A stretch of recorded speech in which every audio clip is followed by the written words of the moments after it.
महिला आरक्षण विधेयकाला समर्थन देण्यासाठी आणि विरोध करणाऱ्या पक्षांचा निषेध करण्यासाठी भाजपने मुंबईत मोर्चा काढला। पण मोर्चामुळे वाहतुकीचा खोळंबा झाला। त्यामुळे एका महिलेचा संताप इतका अनावर झाला की तिने थेट महापौरांपासून ते मंत्री गिरीश महाजनांना गेट आउट म्हणत रस्ता मोकळा करायला सांगितला। यावरून विरोधकांनीही भाजपवर टीका केलेली आहे। पाहूयात। लोकसभेत विरोधकांनी महिला आरक्षण विधेयकाविरोधात मतदान केल्यानं विधेयक नामंजूर झालं। यानंतर विरोधकांवर महिला विरोधी असल्याचा आरोप करत भाजपने रान उठवलं। त्याचाच भाग म्हणून काल महायुतीने मुंबईत मोर्चा काढला। पण मोर्चाची चर्चा मात्र वेगळ्याच कारणामुळे होते। झालं असं की मोर्चामुळे जांभोरी मैदान भागात मोठी वाहतूक कोंडी झाली। या कोंडीत अडकल्यामुळे एका महिलेचा संताप अनावर झाला आणि या महिलेने मोर्चात जात मोठा गोंधळ घातला। मग यावेळी संतप्त महिलेने ना पोलिसांची तमा केली, ना महापौर रितू तावडेंची, ना भाजपच्या महिला कार्यकर्त्यांची। याच मोर्चात मंत्री गिरीश महाजन सुद्धा सहभागी झाले होते। तेव्हा या महिलेने महाजनांनाही जाब विचारत चांगलंच सुनावलं। इतकंच नाही तर गेट आउट म्हणत रस्त्यावरून चालतं होण्यास सांगितलं।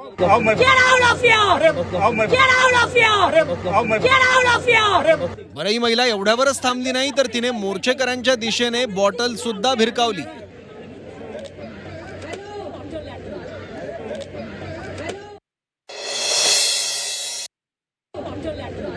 यानंतर महाजनांनी पुढच्या वेळेस कोणालाही त्रास होणार नाही याची काळजी घेऊ अशी हमी दिली। पण त्यासोबतच महिलेने संतापाच्या भरात अशी भाषा वापरणं चुकीचं असल्याचंही म्हटलंय। मोर्चा असला, आंदोलन असले की असे प्रकार नेहमी घडत असते, याची आपल्या सर्वांना कल्पना आहे। पण पुन्हा मी सांगेल की पुढच्या वेळी आम्ही या संदर्भामध्ये अधिक काळजी घेऊ। पण त्या ज्या बोलल्यात मला वाटतं ते काही फार संसदीय भाषेत नव्हत्या। त्यांनी सुद्धा ठीक आहे, त्यांचा म्हणणं होतं, त्यांचा राग होता, ते त्यांनी वेगळ्या भाषेने ते मांडू शकल्या असत्या, तक्रारही करू शकल्या असत्या पोलिसांकडे। पण पोलिसांनीच आम्हाला परवानगी दिलेली होती, आम्ही रितसर परवानगी घेतलेली होती, रूटही आम्ही दिलेला होता। त्यामुळे मला असं वाटतं की काल थोडा त्रास लोकांनाही त्या ठिकाणी झालेला आहे, आम्ही मान्य करतो। पण प्रत्येक मोर्चामध्ये, प्रत्येक आंदोलनामध्ये तो होत असतो। आता मोर्चासाठी सर्व परवानग्या घेतल्या होत्या असा दावा महाजनांनी केला असला तरी नियमभंग केल्यानं मोर्चाच्या आयोजकांवर गुन्हा दाखल झालाय। सत्ताधारी भाजपने विरोधकांच्या भूमिकेचा निषेध करण्यासाठी हा मोर्चा काढला होता आणि त्यातच एका महिलेने हा गोंधळ घातल्यानं विरोधकांना सुद्धा आयतं कोलीत मिळालं।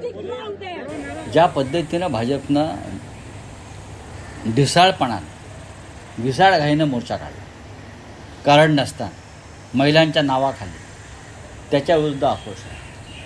अहो, तुमचं सरकार आहे ना, लोकांचा संताप आहे। सरकार तुमचं, मुख्यमंत्री तुमचा, मुंबई महापालिके सत्ता तुमची, प्रधानमंत्री तुमचा, गृहमंत्री तुमचा, मग मोर्चे कसले काढताय आणि कोणाविरुद्ध काढताय मोर्चे?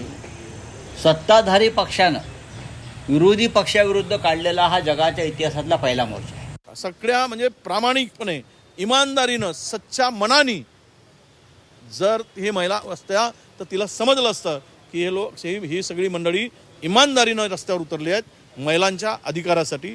पण त्या महिलेला माहीत झालं हे बोगस आहेत, हे जुमलेबाज आहेत, हे केवळ इव्हेंट करून महिलांचं मत घेण्यासाठी हे राजकारण करत आहेत, हे त्या महिलांना ओळखलं।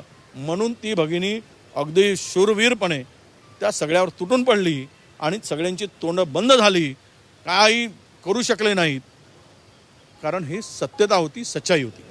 आणि या मोर्चात घडलेल्या प्रकारावरून विरोधकांनी सत्ताधाऱ्यांवर टीका केली आहे। तर यावरून भाजपने सुद्धा विरोधकांना प्रत्युत्तर दिलं।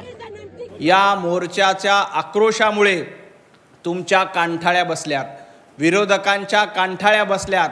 त्यामुळं कालपासनं संजय राऊत असतील, हर्षवर्धन सपकाळ असतील, रोहित पवार असतील, या कांठाळ्यामुळं कालपासनं बडबड सुरू आहे। कालपासनं मोर्चातल्या छोट्या छोट्या गोष्टी काढून या मोर्चाला विरोध करण्याचं काम, महिलांना विरोध करण्याचं काम महाविकास आघाडीकडनं सुरू आहे। परंतु लक्षात ठेवा, महाविकास आघाडीच्या सर्व नेत्यांना एकच सांगायचं आहे की तुम्हाला या महिला धडा शिकवल्याशिवाय राहणार नाहीत। मुंबईच्या मोर्चाची देशभरात सर्वात जास्त चर्चा झाली ती महिलेच्या गोंधळामुळे। या महिलेला शाळेतून आपल्या मुलाला आणायचं होतं, पण वाहतूक कोंडीत अडकल्यामुळे तिच्यातल्या आईचा संताप अनावर झाला. अर्थात भाषा आणि पद्धत या दोन्ही गोष्टींबद्दल आक्षेप असू शकतो आणि तो योग्यही आहे, पण झालेला त्रास हा नक्कीच संतापजनक होता. यावरूनच मुंबईच्या महापौर रितू तावडेंनी झालेल्या गैरसोयीबद्दल दिलगिरी व्यक्त केली आहे. पण महिलेच्या रुद्रावताराने भाजपच्या मोर्चाची हवा काढून टाकल्याची चर्चा आहे. ब्युरो रिपोर्ट, झी 24 तास, मुंबई.